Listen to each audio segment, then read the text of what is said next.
Good day.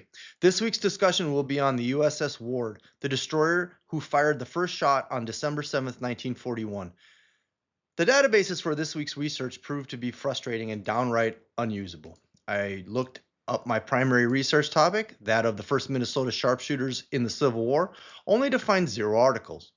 So, in honor of my grandfather, whom I am named after, I chose to write on the U.S.S. Ward, and this discussion would be a great lecture to a high school or college history 101 course on World War II.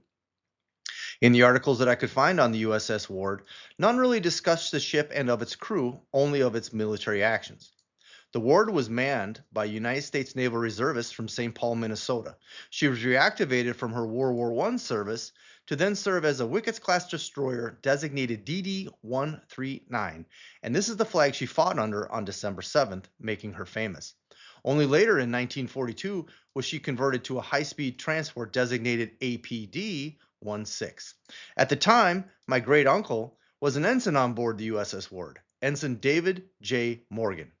His son Jim, who is still with us, and at family reunions, he would tell me of remembering December 7th as his mom pulled him out of the front yard at the wee age of 9 to take cover during the attack as they were stationed at Pearl Harbor family housing. So when the Japanese attacked, the Ward was responsible for the first American-caused casualties in the Pacific in World War II when she engaged and sank a Japanese midget submarine before the Japanese aircraft could arrive at Pearl Harbor. On the morning of December 7th, the commander, Lieutenant Commander William Outerbridge, command of the Ward, was conducting a precautionary patrol off of the entrance of Pearl Harbor when she was informed at 0357 by visual sightings from a coastal minesweeper of a periscope sighting, whereupon the Ward began searching for that contact.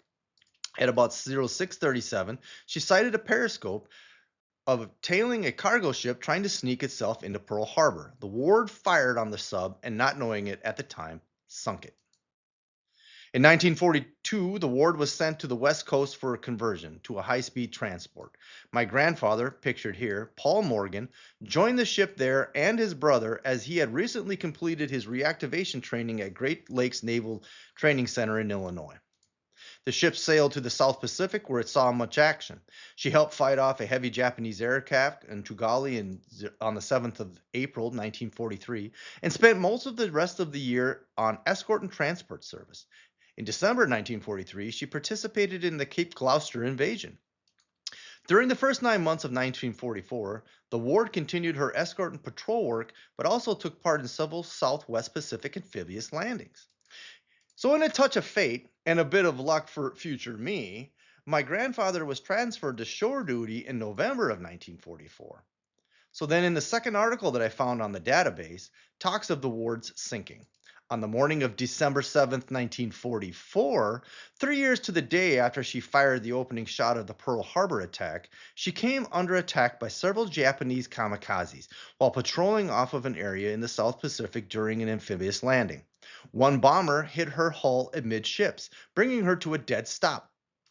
When the resulting fires could not be controlled, the Ward's crew was ordered to abandon ship, and in a tad bit of irony, she was struck by gunfire from the U.S.S. O'Brien, whose commanding officer, Commander Outerbridge, who had been the commander of the Ward during her action off the coast in Hawaii December 7th, 1941, ordered the shots. Reports that he sheds tears while sinking that deserted vessel are well known. In closing, this week's dive into the database that could prove fruitful for some historians doing research really was not all that productive for myself, as I compared to the databases that we've used in the other parts of this class.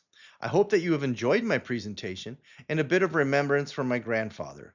And for some odd reason, the lights have gone out, so maybe my grandfather's talking to me. Thank you and have a blessed day.